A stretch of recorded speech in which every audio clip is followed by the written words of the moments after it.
Shout out sa mga kasama ko dyan sa trabaho at Sa mga palahubog. kain tayo. Guys, mainit pa yung inihaw natin na isda. Masarap to pag mainit pa. Pero kung malamig na, ulan ito. Hindi na ito masarap. Kailangan talagang pag mainit na, pagpakaan mo na.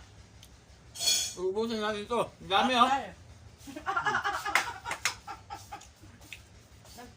Kasi kung hindi ito uubusin, mamaya, wala na ito.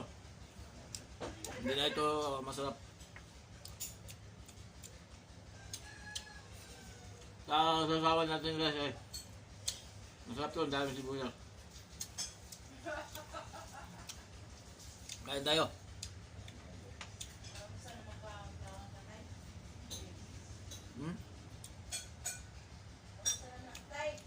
Kain tayo guys. Sarap. Okay. Thank you for watching.